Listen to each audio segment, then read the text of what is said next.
I'm no good at taking good advice, and I'm self-careless, so don't tell me twice that lately I've been so stuck in my head that I forget just about everything my therapist said. Maybe I'm self-helpless. Hey everyone, welcome to Self-Helpless. I'm Delanie Fischer, and today I'm chatting with Dr. Jay Zigmont, who is a certified financial planner and child-free wealth specialist.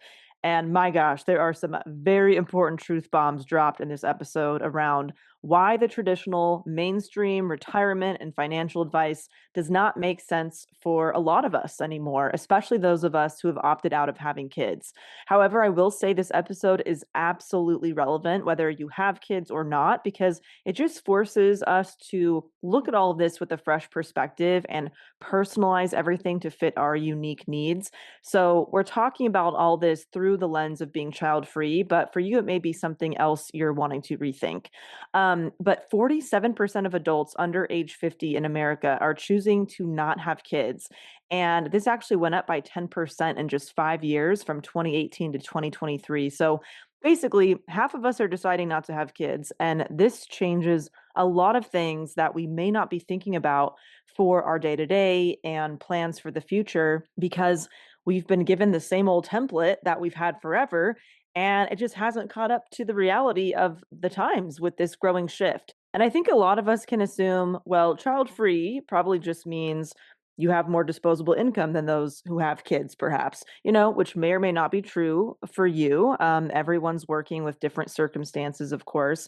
But a lot of the things that Dr. J says in this episode has forever changed the way I look at my finances and retirement goals.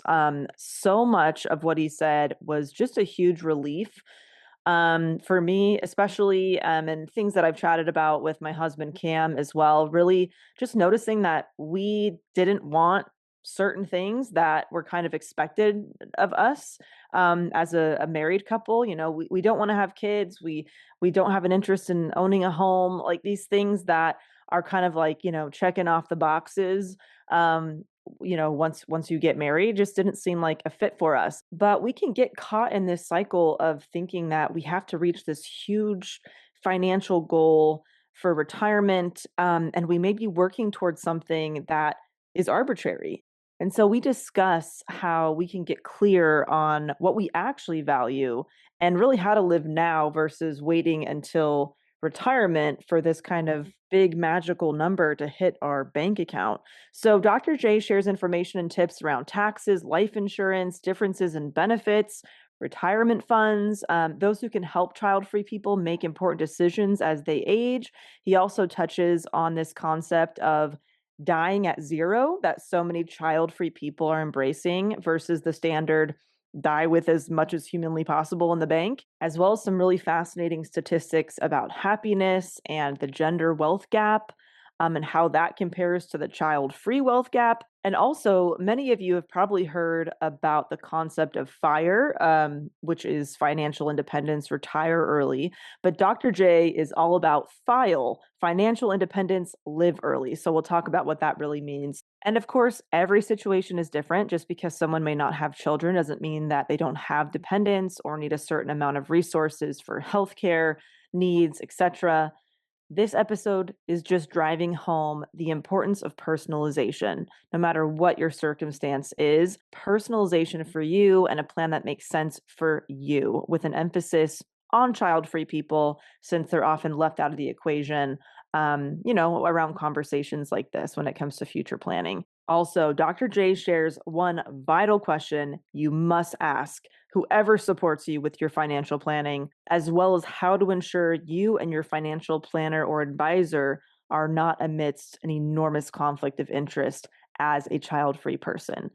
All right, everybody, here is Dr. J. My husband and I are child free and we want to remain that way. So I have a lot of questions just, personally that I'd like to ask you that will hopefully help other people too. Yeah, child-free people, we need to unite, like, nobody ever realizes it's 25% of the US. I Yeah. don't know outside of the people I work with, but I don't have, like, a whole bunch of friends hanging around me that are child-free. So it's like, how do you just find your group? I mean, 25% of the US, you said, is child free. But I think I just read a stat too that under the age of 50, it shoots up to like 50% of households would be considered dinks, I guess, dual income, no kids, something like that. 47% of adults under 49 don't think they're going to have kids. Oh, So, like, you look at the interesting. younger generations, what I'm finding is like the younger generation are going, they're pausing, going, do I really want to do this? Right, Like, which, let's be real, the older generation, like, you just had kids. That was just like what was expected. Or right, we get these terms which I hate, like, oh, you're going to be a career woman instead. Like, like that right. old fashioned stuff. But Gen Y and Z are like, why have kids? And that's freaking people out that they're asking that question. Yeah. I didn't Yep. realize how big of a community or population it was because I just thought it was still this small little niche that I was a part of. So, yeah, just talking to my parents, it's just kind of a given. You didn't think there was other options, or the other option would be like kind of weird that you'd be a bit of an outcast in society. So I'm sure we'll get into some of that as well. But can we just start off with what are some of the main differences when it comes to financial planning and building wealth for people or partners who are child free versus those that have kids? So, all right, let's go ahead and ask some questions because these are the ones we get. Okay. So, do you care how much money you pass on to the next generation? Ooh, this is a good question. So we actually just had to fill out our beneficiary information not Mm, too long ago. Obviously, we don't have kids, but we both have siblings. And so we have designated them as our beneficiaries. Together, we have 5 siblings. And then I also want to donate to charitable organizations as if it was an equal sibling. So let's call it, 6. Um, and yeah, we don't have a certain number in mind. It was just be like whatever is left over as far as assets or liquidity or, whatever. and that's one of those big changes. So, the way my wife and I say it is our nephews get what's left over, kind of like we had to fill in the blanks, same as Yeah. you. If they get 10 grand or 100 grand, that's fine. But if they get $1 million, we probably made a mistake because they could have used it early in their life. Because if we're 90 and they're 60, like they don't need it then. So you see, child free people are like, it's not a priority to pass on money to the next generation. What we see is more child free people like kind of like embracing something closer to die with zero. Like, I don't want my last paycheck to literally bounce, but I don't care how much money I have. And if that's the case, it changes all of your planning because all the financial advice you see online assumes you want to pass on money to the next generation. Very interesting. So you're finding that, yeah, child free, they're not thinking along the same lines of we have to have X amount put away for the kids. So how do you see child free people kind of using their money? We see a lot of charitable giving in child free folks, but let's be real, that charity you want to give it to, you're better off giving that during your lifetime because then you get tax breaks. When you die, you get Mm, nothing. It's not necessarily like they're just like traveling the world. Oh, we do have a lot of people that are, but what happens is there's like assumption that you're child free, you're automatically rich. Well, right. income disparities exist. Okay, like Right. becoming child free, there's no like check that comes through the mail to you unless you found one, like I have. And what happens though is raising your net worth is not a goal. So what I tend to find is most child-free folks don't really want to retire in the classic thing. They'll probably do some work, some passion project for life. Is that kind of your thought? Yes. Yes, absolutely. We've talked about that. Well, my husband kind of wants a more standard retirement, but I'm somebody who will always have probably at least a part-time gig or a project. So, yes, you nailed it. Yep. So here's what happens. If you don't care about how much money you pass on to the next generation and you don't want to retire, you've broken the financial system. Because like all the assumptions are you're going to retire, pass on my next generation. We call it following the standard life script. Standard life scripts: you go to school, you get married, you have kids. It's the American dream. The white picket fence, the house, the 2.5 kids. And the problem is that's not what you're following. What we tend to find is child free folks, rather than following FIRE, financial friends retire early, they're following what we call FILE, financial friends live early. It's dial back of work, doing the right amount of work at the right time. And what happens is if you don't care about how much money you pass on, you can do that a whole lot earlier in life. You can adjust to what matters to you, like where you can follow your passions. I mean, you are exactly living it, Right. and you're not weird in this group. Now, Right. you and I are weird in the general population, but within child free folks, we're not. Interesting. Okay. So instead of financial independence, retire early, financial independence, live early. Are you noticing that child free people are kind of stopping this whole strive overworking mentality a little bit. They kind of hit a certain point where maybe some people continue to push forward in that. They're like, what is the point? What are we doing this for? Could you talk a little bit about that? Yep, and I'm willing to bet you and your husband aren't too far away from this. So I see Yeah. people kind of mid-30s to mid-40s. They hit what I call the child-free midlife crisis, which is you hit your personal, professional, financial goals, and now you're like, now what? Mm, See, if you have kids, you put your goals onto your kids. Oh, Johnny's got to go to college. I got to do this. I got to blah, blah. But child-free folks were like, what's the next 40 years of our life look like? I'll ask my clients, what do you want to be when you grow up? It has nothing to do with age, but like, what do you want your impact to be? Where do you want to go? And those are the questions as child-free people we're asking and having an answer much earlier. mm. And what happens, so I have the Child Free podcast, or one of the top downloaded episodes is I'll make you quit your job. Well, if you're working a miserable job, you hate it, and you don't want to retire, I'm like, quit the job, go do something you enjoy. Like do follow your passion. And I have people, like somebody, I have a whole bunch of people that want to become librarians. I don't know why librarians, but like just popular. I had somebody said, you know what, working in tech, making a bunch of money. He just wanted to go hike the Appalachian Trail for a year. Go do it. What are we gonna do after that? I don't know. Like I can find out, let me go on that trek and find myself. And that's different because those are usually questions people with kids don't answer until much, much later. And often if they have grandkids, all that, they keep pushing that further and further away. But Yeah. we're having to do that early in our life. And because we're not following the standard life script, we run out of like what to do. So when we plan for child free folks, we always tell them to plan for their life first, then their finances, then their taxes. And that might sound simple, but do I have enough money to retire? I'm like, well, do you want to retire? No. Well, then why are you asking me this question? But that's where we get stuck in like, Right. you got to do this stuff, you got to do that. Like they always say, hey, you got to buy a house. Well, for child free people, no. Like if you're going Yeah. to move every 2, 3 years, forget it. My wife and I sold our house and we rent, not because we can't afford a house, but just because we want the flexibility. And these are the things that people just don't think about. Right. I have kind of noticed that my husband and I have no interest in owning a home. We don't mind renting indefinitely. We're renting this house. It's beautiful. We love it. We don't see the point, especially in where we live is very expensive. But even if it wasn't, we just don't see the point maybe having that extra responsibility, which is kind of how we feel about kids. Yeah. We don't want the extra responsibility, expenses, all these things. We really enjoy our life as it is now.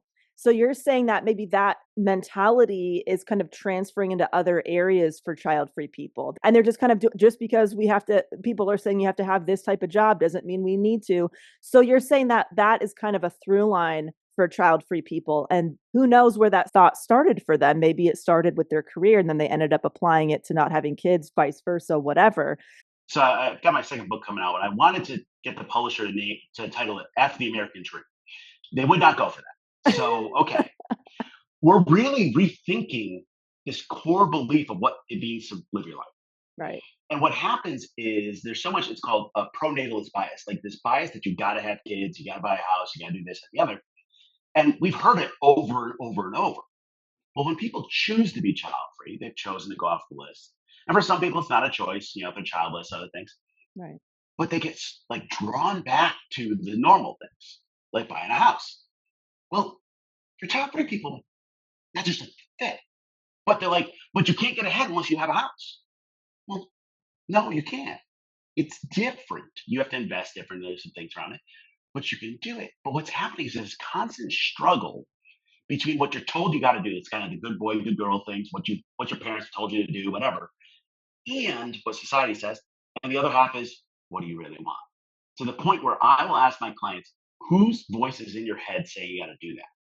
And when you Right. pull it apart, buying a house, very few people are like, oh well, I really want to do it. Some people are like, I really want to like do the home garden, like redo. Cool. Everybody else is like, it's a giant pain. Why am I doing it? And that's what you're seeing, child for people. Everything becomes a choice, not a requirement. You mentioned, child-free people have different maybe goals or financial goals. They use their money for different things, obviously. And I know that myself and my husband, Cam, we have a financial advisor, and our goals just look a little bit different. We are nowhere near to having enough money to retire or in the sense of work being optional. So that is a goal. We're planning for retirement, but instead of having maybe a college fund for a kid or something, we have a travel fund. So how can child-free people start to ensure they are setting themselves up in a way that makes sense for their lifestyle? Go to your financial advisor and ask them how your plan is different because you're child free. The most likely answer you're going to get is, well, you'll change your mind. And I'm like, oh, no, no, no. You did not just judge my life choice. Like, or they'll say it's not different. If you say, hey, we don't have enough money to cut back and work retire. Well, it depends on if your financial advisor is assuming you want money to pass on to the next generation. Right. So there's an assumption in there. They do these simulations called Monte Carlo simulations. That is the likelihood that you don't run out of money. So a 98% success on a Monte Carlo is actually a 98% failure for a child free person. And what it is building the system. So I'm a financial planner, so I can pick up financial planners. I spend half my time talking to child free people about their finances, and the other half talking to financial people. And what happens is a lot of financial planners are paid on a percentage of your assets. Well, guess what? Their goal is for your assets always to go up. If Mm. you want to die with zero, you have a conflict of interest. Oh, that is fascinating. It changes just about everything in your financial plan because the core is different. Your long term goals are different. And what happens is for child free it's like, okay, what life do you want to live first? Then we get your goals. So, for example, one of the questions, and I'll ask you this one, but one of my favorite to ask clients is, what does the second line of your obituary say? So the first one says Jay died at this age, at this location. Second one usually says father of three leaves behind, blah, blah, blah. Right. What does yours say when you die? Oh, wow. That is, I'd like to be remembered as someone who was open-minded, um, who gave a shit about people, animals, the environment. So yeah, basically, I guess activist, wife, sister, daughter, and friend who was there for you is what I can only hope to be remembered for. Your whole financial plan should shift in that direction. Right. Whether it's your time, your effort, your being, your plan should go to that. Because what happens, if you follow the standard financial plan, you'll build up a whole bunch of money in your bank account, but you won't get to that goal. How do we get you more time to be doing that? Or how do we get you more money to give to those causes, whichever you want, however you want to do it? Yeah. And what's happening is two parents' financial plans are very similar. Like they're kind of linear, like there's steps you do. Two child free people, completely different. My second line, I was going to say to something like, loving husband, world traveler, author, and innovator. Well, I'm not doing a lot of travel right now, but I want to. I know where I want to go. I've got goals around this. So my plan is built around that structure. And what happens is most financial planners aren't even asking those questions. They're like, here's how to get more out of your investments, and here's what return it.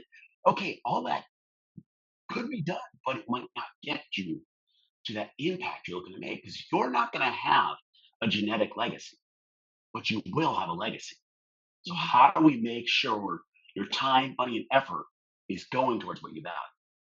Absolutely. Well, I'm glad you're bringing all this up because you mentioned that whole child-free midlife crisis. I feel like I had that maybe a year and a half ago or so, and so I kind of changed my life enough to make it make sense for exactly what you're talking about. I'm now a full-time activist, but that took a lot of planning and a lot of intention and a Mhm. lot of pivoting, and it was messy as hell. I'm coming up on 35 years old, so like you said, it's that mid-30s point where I'm like, what the hell is the point of making all this money and continuing to make more and more money every year when it's not making me happy, and it's kind of taking me away from the things that I want to do.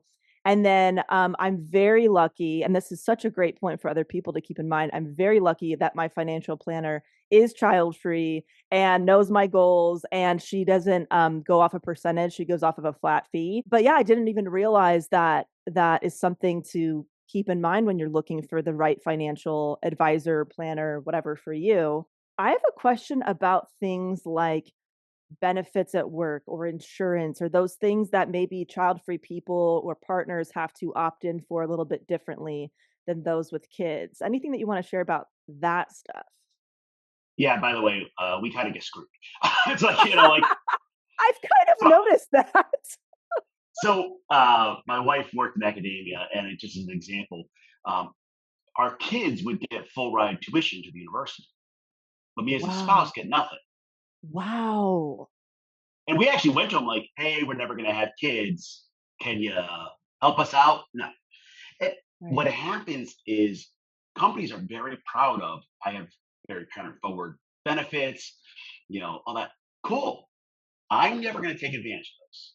Yeah. Is there an alternative for me? And the answer is usually you get in this battle where like, well, do you want parents not to have it? I'm like, no, I'm not taking anything away from them. Right. I want equal. So a Right. great example is 32% of child-free folks will never marry. They may be in couples, but not married because marriage without kids, it's less important. Like it's people ask me, should I get married? I'm like, well, do you need health care? No? All right, well, then you probably can pass on getting married. Like, so how do we get benefits that are spousal benefits for partners, but not necessarily legal partners? How do Yeah. we make sure one of the big issues is you work for a company and you say, I want to take Christmas off because we're getting near the holidays. Well, I planned ahead for that. The data, the Society for Human Resource Management found child-free folks are disadvantaged in taking vacation time because they get well, you don't have a family, which Mhm. is bold too. Like I have a family, they just don't involve kids. And there's all of these assumptions. There's a group called the New Legacy Institute that is working on how do we get representation and equal benefits at companies. But the issue is when I've gone into this, and so I spend a lot of time on the activism side for child-free folks. Like that's my message. Yeah. I've gone to companies and I'm like, hey, your employees have said to me they feel neglected. They don't feel like they have opportunities. They feel taken advantage of. Child-free folks work 30% more hours. Like you have a pronatalist bias in your benefits. I get no, we don't. I'm like, do you see that daycare center across the road that you pay for? We're never going Right. to use it. You're like, well, you do want parents not to have it. Like, no, like we get stuck in this, like, you got to take from. I'm like, no, I just want equal. Right. And that's the challenge. And what I find for a lot of child free people, it's kind of like a coming out moment to say you're child free because there's a difference between like publicly saying, hey, I'm child free and not. I'm deep in the South. When you meet people, the first question is, where's your church home? And the second is, how many kids do you have? And I'm like, yeah, no, like none of Mhm. those. And they're like, you're weird. Like, I mean, immediately, and there's some safety issues now around. I mean, we got this childless cat lady stuff that this year's been the discussion. I'm like, we got to get there, and corporations aren't figuring this out. So I had a large corporation. I do a bunch of speaking. They're like, hey, we've got like a group that gets together for LGBTQ plus. We've got a mom group. We got a dad group. And I'm like, have you ever done a child free group? No. Mm. How do we do that? At a university, hey, we want to do a child free group. Got them on it. We created a whole system. They go to HR. HR's like, yeah, we're not doing that. Why? Because we're not. Just give me a little more here, like something. And the answer was, we're not going to support that way of life. Whoa. Yeah, we are incentivized to have kids. You said child-free people work 30% more hours? That number, the 30%, is based on work from the Society of Human Resource Management. So, like, I'm a PhD. I got to back up all my numbers by research, and I can't Yeah. just pull these numbers out of the air. So the Pew Research looked into people who don't have kids. And here's the interesting thing. One of the kind of like footnotes somewhere in this study, they didn't really make a big deal out of it, but I'm like, you missed it, was they looked at wage gap between men and women who are child free versus parents. Here's what they found. So we talk about this gender wage gap, which is a big issue. We know we need to work on it. Median monthly income, the difference for parents between men and women is $1,800 a month.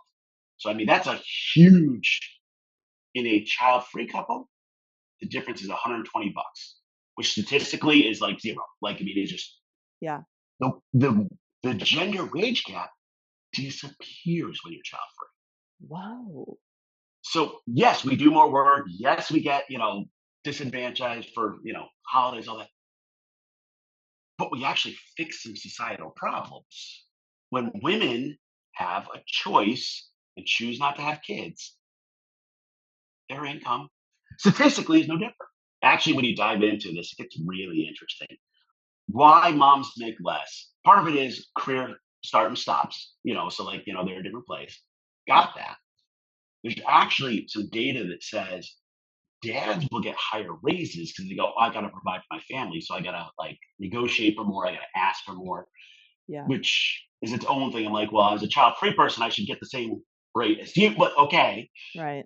And what's happening is if you look at childless folks or child free, and those terms slightly different meaning, but same concept, the education level of child free folks is much higher.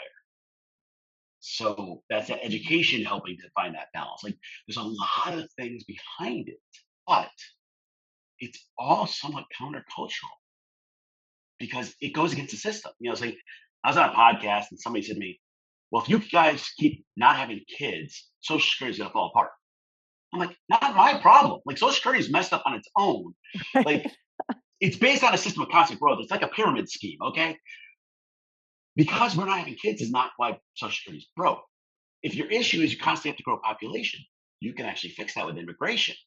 But that's another political issue. Like, Mm. so what happens when you start pulling this apart, you start seeing all of this garbage that's behind you gotta have kids, you gotta do this. You're like, what's the impact? Is it positive?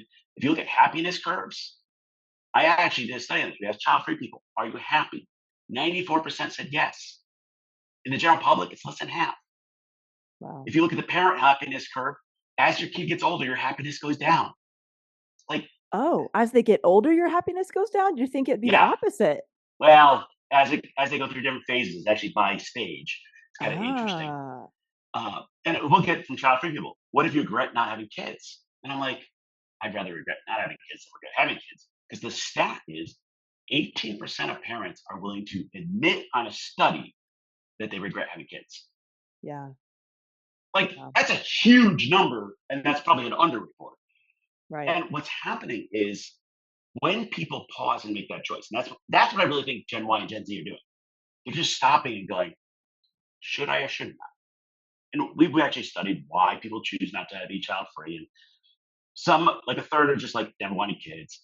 The rest are a wide variety of issues like finance, politics, the environment, medical issues, psychological issues, don't want to pass on trauma. I mean, really tough issues. Yeah.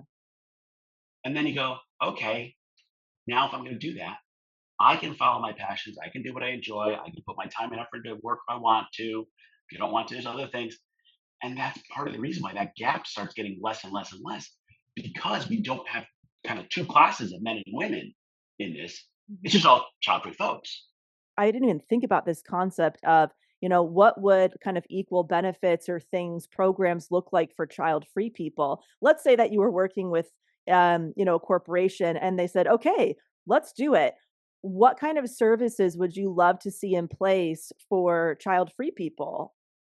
Yeah. And by the way, average companies will not even have this discussion. They don't realize 25% of their people are child free. Like Jeez. most people don't know that. So, and unfortunately, right now, the trend is companies are moving away from DEI programs, and child free is often seen as a DEI program because it's an Wow. inclusion issue. Now, just reading an article today, Walmart has decided to get rid of their DEI program and stop carrying some LGBTQ plus cereal. By the way, 50% of LGBTQ plus are child free. So, like, we have a lot of crossover in Wow. between. But if you did it right, what you would do is a cafeteria plan for benefits. Here's your list. You got these 10 benefits. They're this is what it costs the company. Opt in or out of them. And what happens then if that's truly fair? Because like if I don't need healthcare because my spouse has it, okay, we can opt out. Some companies will give you a little money for not being on their healthcare plan. It saves them. Well, we could do the same things for family leave, for other things that only work for people with kids. But what happens is companies go, well, they'll change their mind. And I'm like, okay, like we're going down this again. And I have to stop them. I'm like, listen, For my first book, I did a whole bunch of interviews and shared what child-free stories were. I had people at 21 getting sterilized. They're not changing their mind. Right. Right. All right. So let's make a benefits package that's equal and has these options. Some companies have started offering paternity, so you get some, time off for a new puppy or things like that. Unfortunately, that's seen as like a joke, but no, Mhm. that's real. You need to shift the way this is thought because most companies think it's a zero-based game. So you want these benefits, I have to take them away from somebody else. I'm like, no, let's just do equal. For time off, have an absolute policy that first come, first serve. People, the companies go, I do have that. I go, hold on, let me go talk to this manager over here. So Jane comes to says, hey, my kid has blah blah blah. I got a vacation. What are they going to do? They're going to go to the child free person and say, hey, you booked. Is there any way you can move this because so and so has a kid event? You've seen this happen. Like, you Right. know what I'm talking about. That's showing that bias. Companies that do it well is like, hey, Jay booked it 6 months in advance. That is where it is. And people go, well, then you're not letting the people be with their kids. I'm like, no, I just planned ahead. But as a company, you can say, we're going to give equal time off. We don't care what you use it for. Realistically, a company should not be asking you, well, what do you use the time off for? But Right. like, if I give you a sob story about why I'm using the time, should not change whether or not you approve it. There seems to be like certain tax benefits and stuff if you have kids versus if you're child free as well. Can you speak to those a little bit? Yep. The tax code is designed to encourage certain behaviors. So the Right. child tax credit is there to encourage having kids. Right. There's a bunch of countries right now trying to fix quote unquote their fertility rate by giving tax cuts and different things. Like Japan, 1/3 of their population is child free. They're like trying to like pay money to go for people to have kids. So the tax code's set up that way. Now the tax credit, you get $3,600. Well, it costs you $18,000 a year to have a kid. So like the math, it doesn't offset it. But these are in there. The reality check for most of us as child-free people is we're not going to be able to take advantage of most of the tax breaks. Now, if we're doing charitable giving, there's some things we can do there, but we've got to just figure out how to work in the system. And as you start looking at it, there's some even more interesting ones. So, for example, owning real estate, you're going to be a landlord or something, works because you pass on the building to your kids, and there's what's called a step up in basis. So the result is when I pass the house on to my kids, essentially I've never paid taxes on it ever. It's how real estate works. We're Mm. not going to do that. So like things like being a landlord, actually, because we're not taking advantage of these other tax things, which have nothing to do with having kids, they stop working. And it's things like that start changing the way we're at. And let's be real, we're not going to change it. There's a group that's called the Alliance of Child Free Voters, just started recently. And they went out and talked to both parties and talked about some of the issues. What they found was neither party was willing to use the word child free. Why? Mm. Because they were okay with childless because you're not having kids yet, or you can't. But they weren't willing to use the word child free to the point where they called it a third rail. We cannot touch that because our economy is based on constant growth. Social Security is Yeah. based on constant growth. The systems break. And if they actually accept who we are, they have to fix the systems. I don't have a solution on how to fix any of that. Like, yeah, I have no clue, Yeah. but they just won't even touch it. I've been in conversations where, maybe a friend is unhappy and they really want to do something else career wise, but they feel like they can't because I have to have this type of insurance for my kid. I have to this amount of income. So it keeps them in control in a way versus doing what they really want to do. And so I know that, a lot of people with kids feel like they can't actually pursue certain things. But Yeah. I just would love to know your perspective on what's going on here. In our capitalist society, a recession is when your GDP goes down. To constantly grow, we need constant population growth. Consume Mm. more, buy more, consume more, buy more, work Right. more. Okay, this is the treadmill. Yeah. The concept of healthcare by your employer was there to make you stuck at your employer. Mm. That's why, by the way, things like Medicare for all, no, no, no, no, no, because they've actually done the research. If they offered Medicare for all, a whole bunch of people would retire the next day. Oh Like, because my I don't God, I need my didn't employer. So, think about that. Holy shit. Yes. so this system is built. And if we go to real estate, well, they build communities for quote unquote families, bush families, kids. You have to have this level of house, you have this level of school. I want a house within a good school system. Well, that raises house values. You see, and once you Yeah. start pulling apart the system, you're like, it's all rigged Right. for people with kids, and it's a treadmill. You can't get off it. It's so deep in our culture. So my wife and I, we call ourselves child free, but we didn't have kids because she has a 50-50 chance of dying if she gets pregnant. Okay, like it made our choice for us. Like it is what it is. We went to get married. She was raised Catholic. Went to get married in the Catholic church. You meet with a priest. You do the whole, talk. And he's like, you have to agree to raise your kids Catholic. I'm like, yeah, fine. We're not having kids. He goes, oh no, you have to agree to have kids and raise them Catholic. We couldn't get married in the Catholic church because we wouldn't agree to have kids. Oh, even though they knew that your wife could die. Yeah, yeah. Wow. And we still got family members saying, take the chance. Oh my God. What So when you talk about, the is this a control fuck? thing? Is this a system? Yes. Yeah. And until we see it in public and start talking about it, it's not going to be accepted. You know, Taylor Swift came out and said she's a childless cat lady. Now, whether or not she's pro life or not, that's a different question. Right. But you saw a whole bunch of people going, what do we do if Taylor Swift actually becomes child free? Because she's got a lot of pull. Mm-hmm. We've got some stars willing to say it. John Cena is one of my other favorites. He's admitted he's not going to have kids. You're like, you'd be great with kids. He goes, yeah, that doesn't mean I should have them. Right. Like he does so many make a wish things. And like, hey, he's like doing awesome stuff. But they're like, you're not a real man unless you have kids. The pushback is so pervasive. And if you just start opting out of things, right? Like maybe you're deciding to opt out of having kids, you're opting out of overconsumption, you're opting out of the hustle mentality, and maybe you're working less and enjoying life more. Somebody is losing money somewhere, and they got to get you back in the game so they can make money. Is there anything different when it comes to investing for child free? So the way we say it is we want to make your finances simple so your life can be amazing. So the test is my setup simple to the point where you don't have to worry about it? So then I can focus on like whatever makes your life amazing. It can be your activism in your case, it can be travel, it could be whatever it is. To the point where what we say with investing is we follow simple, passive, long-term investing. Just buy 3 funds, set it, forget it, not a big deal. We go, that's too simple. Well, that's the whole point. Like exit the system. So like Right. being a landlord, the test is, does that make your finances more simple? No. Does it make your life more amazing? No. Like being a landlord does not. Well, then don't do that. They're like, but I have to. My dad says I have to. No. Simple works.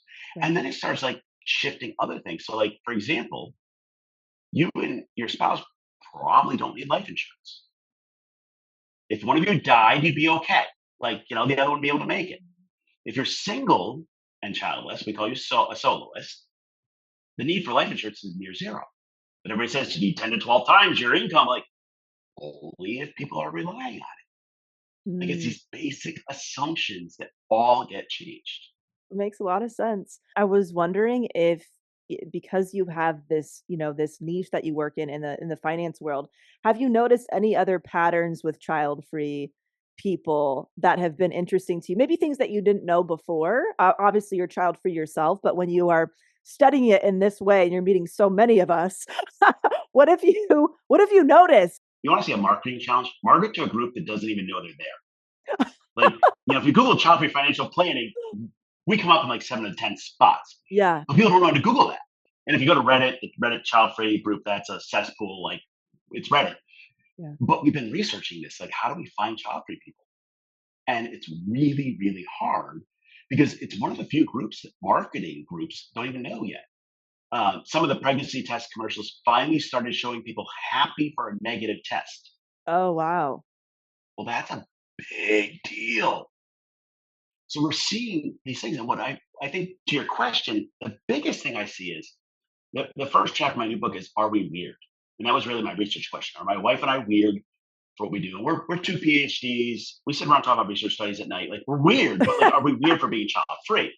Mm, And I think the most surprising and probably reassuring thing to me was that we are weird in the general population. But within child free people, it's really normal. Everything we just talked about, retirement and not passing money and trying to figure out life. The way we say it is living a life of child free wealth means you have time, money, and freedom to do what you enjoy. right. What I think is nice though is there are others. This Mhm. 25% stat just came out about a year ago. Before that, we didn't have a good number.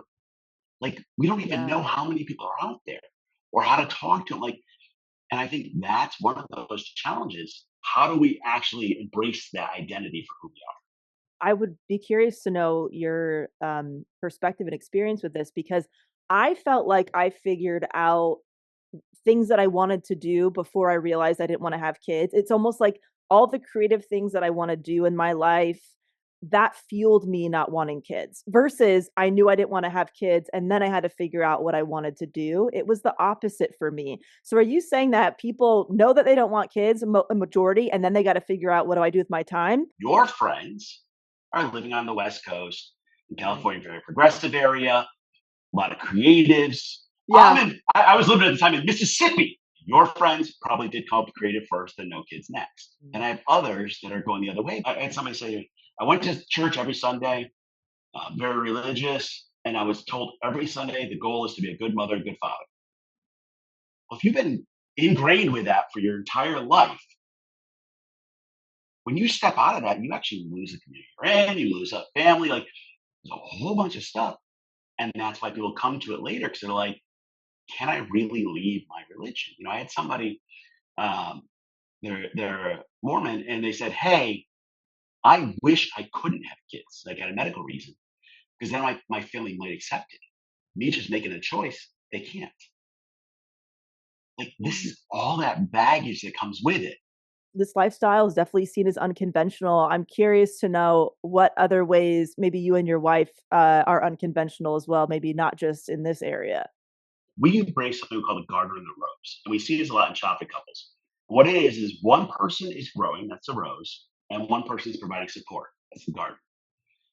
And we see this a lot with couples because you can make different choices. The odds of having a couple find the same level job at the same location at the same time across the US are very low. So my Mm, wife comes in mhm. academia. The second person is called the trailing spouse, which is a terrible term. But like, they get the good job and the trailing spouse gets what's left over. Well, my wife and I have embraced this garden of the rose. Right now, she's the rose. She's growing. She got offered a job 1,200 miles away. We packed up the dogs and the cat. We went. Like, not a big Wow. deal. But interestingly enough, I had a lot of people go, you're moving for your wife's job? Mm. And I'm like, why not? Well, and they didn't want to say like guys don't move for wives. But that's Right. kind of the message. Now we've embraced the garden rose. We plan on every 5 to 7 years we switch who's in what role. Well, when Mm, I become the rose in 5 to 7 years, we're going to get a boat and travel the world. So it mm. doesn't always mean career. It's what do you want to grow in? What do you want to achieve? And when you're the rose, you get to call where we're living, what we're doing, where we're going. And what happens is a lot of couples try to do there's a book, it's not like the 80% marriage like that, where they try to compromise in between. Well, the truth is neither of you are happy then. Like neither of you get to 100%. Well, if we can take turns in each other's growth, you can actually follow your dreams, get there, ring the bell. Yeah, I got there. And then say to your spouse, your turn, which is just so different from the way we're trained.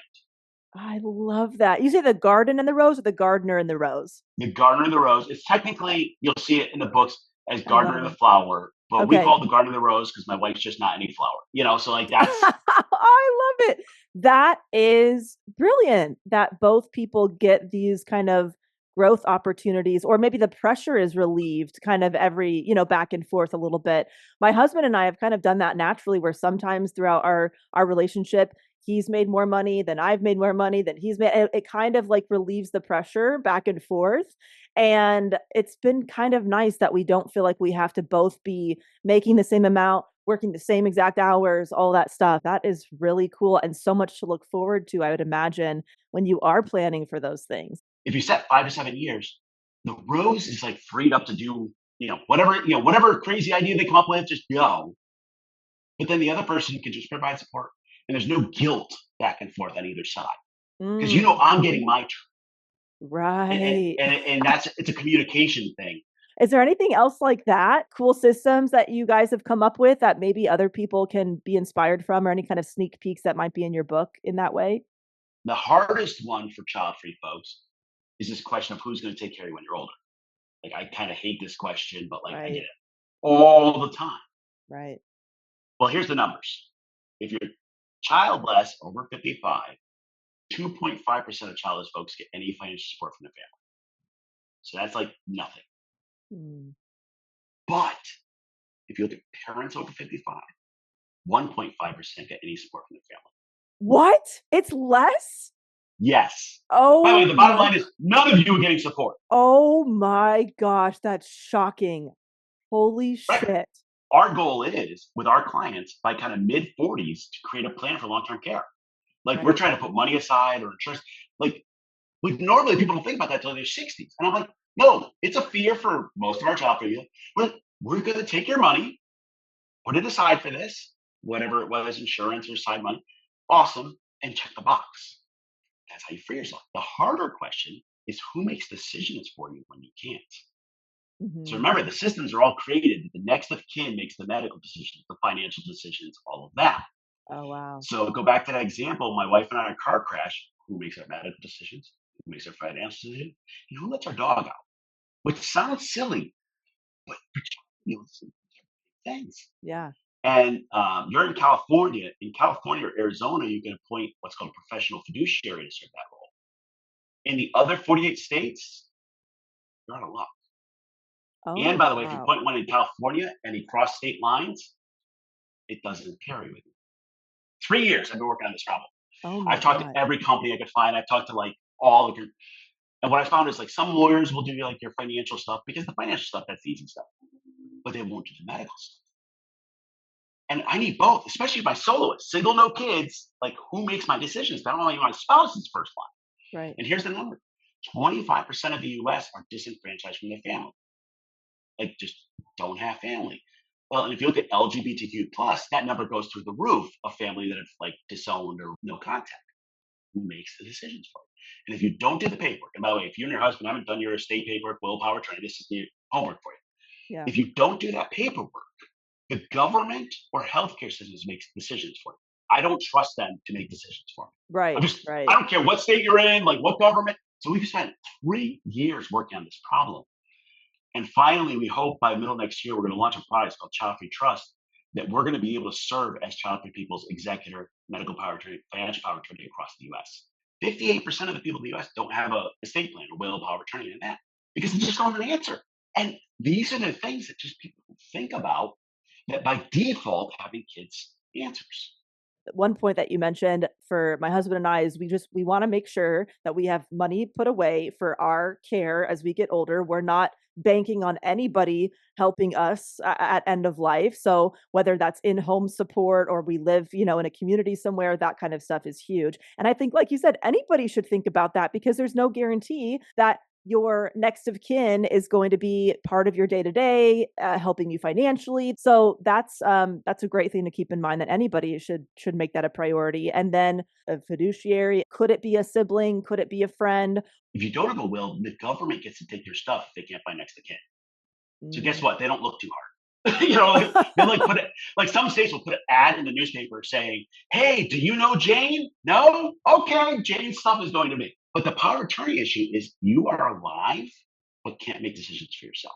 You can appoint a friend, you can appoint your neighbor, you can appoint your cousin, but the problem is that's a huge burden because now that's the real question: like, who puts you in a home? Like, I mean, we're talking about a lifelong commitment.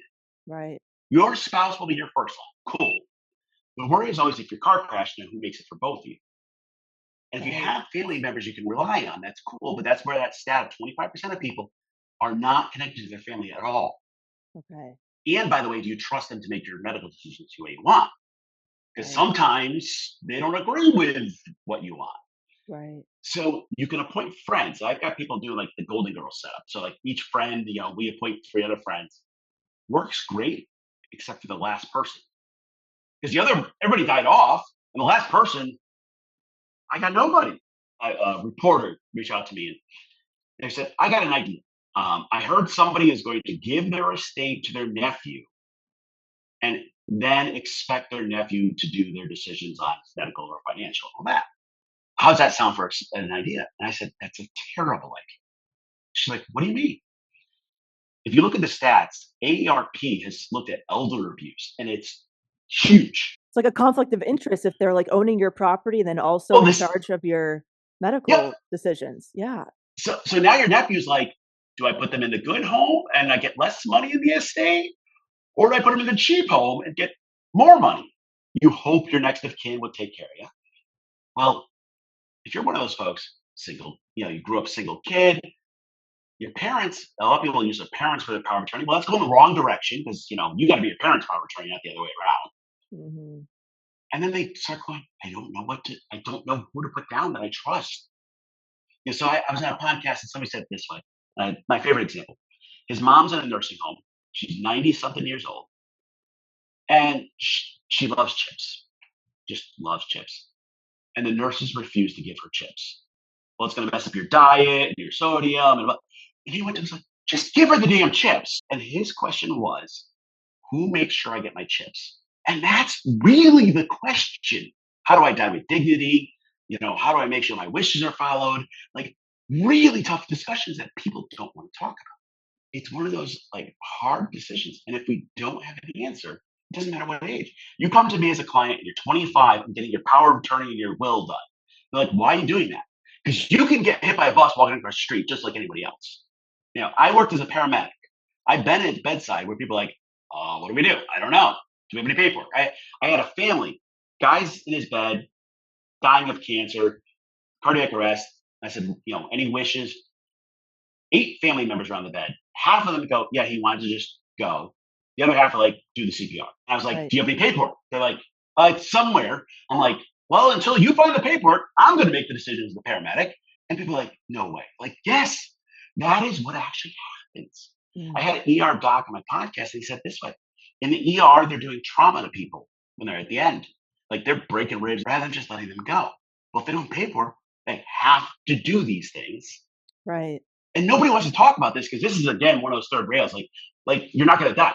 You get to choose who's making the decision for you and how you die. Right. It's so important to get that paperwork done, to really look at things from a new lens. What can you opt out of and living your life now, not putting your life on hold for some arbitrary goal that wasn't even your fucking idea in the first place, right? Like these are things that we really need to think about. And that's such a interesting point that you brought up because I have somebody who appointed me as the decision maker for them because they are child free. And I said, look, as long as you have everything laid out of exactly what you want in any scenario, I'm happy to be that person for you. I just don't want to be not knowing what you wanted and then trying my best to figure it out. So, Dr. J, this was great. Thanks for having me. Where can people find you, your work, book, all that good stuff? So our website is childfreewealth.com. We're kind of old school that way. Child Free Wealth on all the socials except for X because I can't support somebody who says we shouldn't have a vote. The new book coming out end of the year is The Child Free Guide to Life and Money. As far as we know, it's the first and only book that talks about life and financial planning for child-free people. So at least get you started in the right place. And it's at your favorite bookstore. Please buy it at your favorite independent bookstore is my always goal. But, buy it anyway. Yay. Thank you so much. Oh, what an episode.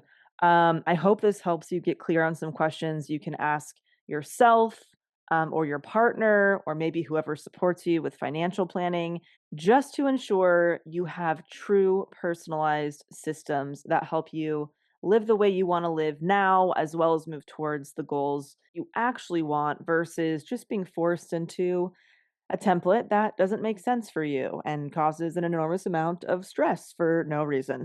Maybe you want to try out this gardener in the rose situation, which sounds incredible. A little life goal role play, if you will. Definitely into that. And a couple follow-up questions I forgot to ask or confirm with Jay in the moment. Number one, the stat around child-free people working 30% more hours than parents, that is obviously related to the work people get paid for. It's not taking into account the childcare and other tasks that parents are responsible for when they get home from work. That seems obvious, but I just want to clear that up. We all know many parents who work around the clock, and if they are missing the work that they get paid for, it is often to take care of a kid who is sick or take them to the doctor or something like that. But anyway, the question I forgot to ask that I was curious about when Jay said that the financial support as we age is basically similar, whether you have kids or not. And it's actually technically lower if you have kids, which really surprised me. But I wanted to look into the statistics around caregiving support. People who end up living with family versus living alone or, with a spouse or friend or whatever, or assisted living. It might not technically fit in the category of financial support. People are maybe not technically sending you money or something, but living with somebody who is helping, with caregiving.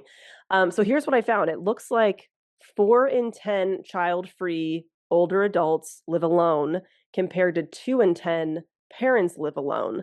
So basically, 6 in 10 child-free people end up living with family, friends, or assisted living of some kind, versus 8 in 10 parents end up living with family, friends, or assisted living of some kind. So if you're a parent, it's slightly higher and more likely that you won't live alone. However, I did not do any digging whether if this is by choice, for child-free or parents or not, whether they're living with people or not. But I just wanted to add that on for those of you that may have been curious about that aspect, like I was, because I know that as a child-free by choice person, one of the biggest questions I get is who's going to take care of you when you get older. And this was actually really shocking for me to find out that the statistics are really not all that different, whether you have kids or don't. So I just think it's important to put it out there that we should all be thinking about these things and doing what is best for us and makes sense for taking care of ourselves as much as possible. And then, of course, hoping that we can rely on people, family, friends, our network, assisted living facilities, things like that, when needed. But yeah, I just felt like that was an important thing to include. All right, everybody, I hope you have a good rest of the day, and I'll talk to you soon. So glad you tuned into Self-Helpless. If you felt supported by this or past episodes, there are a couple ways you can help the show. Feel free to share it with a friend who may enjoy the variety of discussions we have here. Also, you can become a monthly or annual supporter of the podcast on Patreon at patreon.com/selfhelpless. That's where you can pitch and vote on topics, submit questions for special guests, or be a silent supporter and not participate in any of that. 100% of Patreon and merch proceeds go directly to operating expenses that not only keep the show going through thick and thin, but also keeps it accessible to all with minimal ads. If you want to show a little extra lovin', you can leave an Apple Podcast review or send an email to share how Self-Helpless has impacted you. All of this info and more goodies can be found at selfhelplesspodcast.com. All right, love you big time, and thank you so much.